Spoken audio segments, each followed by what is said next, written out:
Okay, for this one, we're going to the state of New York because the state of New York, orchestrated through the gun control groups, insert them all here, has decided that the direction that they want to go in is to ban Glocks, the most popular pistol in the United States.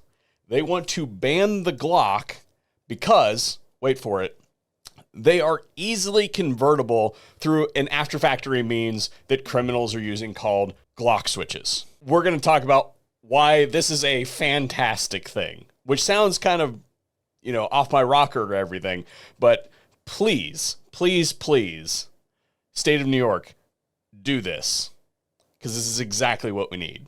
Today's video is brought to you by XS Sights. I've been using XS Sights for a long period of time, even before I couldn't see anymore. My eyes have gotten a little bit older, so the big dots are definitely on my list of things that are necessary equipment, but they make other sight profiles as well, like your standard notch and post sight, and typically, up to this point, they have been tritium sights with a photoluminescent ring around them that gives you a lit up sight regardless of the lighting conditions that you're operating in. But now they also offer high visibility fiber optic sights for those of you who want to take advantage of those for your target shooting, ensuring that regardless of your lighting conditions, XS makes the brightest sight in any light. Second Amendment Foundation is going to have a field day with this. Gun owners of America are already probably looking for plaintiffs, and Firearms Policy Coalition has a raging hard-on right now because that lawsuit printer, they're going to need another printer. They're going to burn it up over this because the whole concept of, hey, we're admitting that we can't get anything done on the front of trying to stop these illegal machine guns from perpetuating themselves in the various criminal elements in our society. So our solution is to ban a product that is the most popular firearm in the United States as far as handguns are concerned. We're going to ban that thing because somebody somewhere came up with a thing that you can add to it to make it do an illegal thing.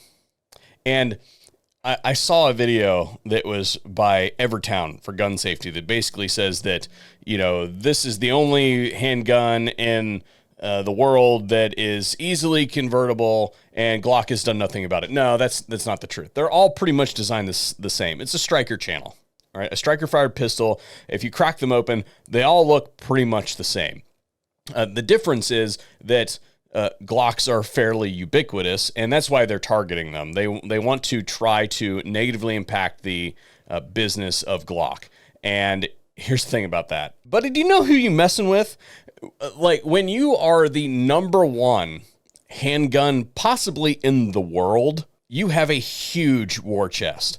I would like to be a fly on the wall in the room when the bidding war between those organizations that I mentioned begins on who is going to take up the lawsuit, laying the pipe to the state of New York. Again, I might add, because the reason that this is important is while this is the state of New York, I assume that this kind of thing doesn't happen in a vacuum. This is probably going to permeate itself through all of the sycophantic states out there, and it wouldn't surprise me at all if we see more copycat attempts like this.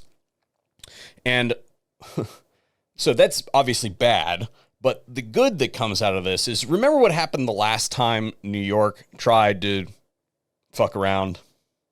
Well, they found out, and we got the Bruin decision off of that. And that whole finding out has continued to be a cornerstone of all the ground that we've been taking back over the course of the last couple years. So please, state of New York, please do something as short-sighted as this, because what it really comes down to is you are attacking something that is easily in the legal definition of firearm, right? Easily within constitutionally protected item, and easily within the common use category. So I think what happens from something like this is an augmentation to the concept of common use. And here's the thing. I don't see a way when you've got an item that is prolific as the Glock, where the Supreme Court could conceivably render a decision that is negatively impactful to that status quo.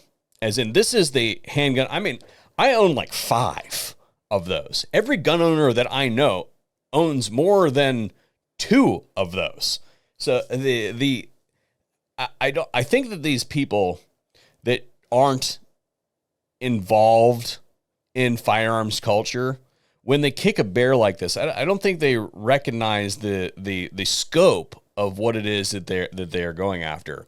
And when they ultimately lose, because make no mistake, the entire apparatus that y'all complain about with, the corrupt litigants and all that sort of stuff, the gun industry is coming together. Yeah, they're really going to come get you on this one. And I think that what ultimately happens is we get an augmentation to common use that expressly defines that, yes, even the military applications, because there's been that whole like sporting purpose, all that sort of stuff. The culture has drastically shifted in the last 20 years to a culture that has embraced the modern capabilities of the technology.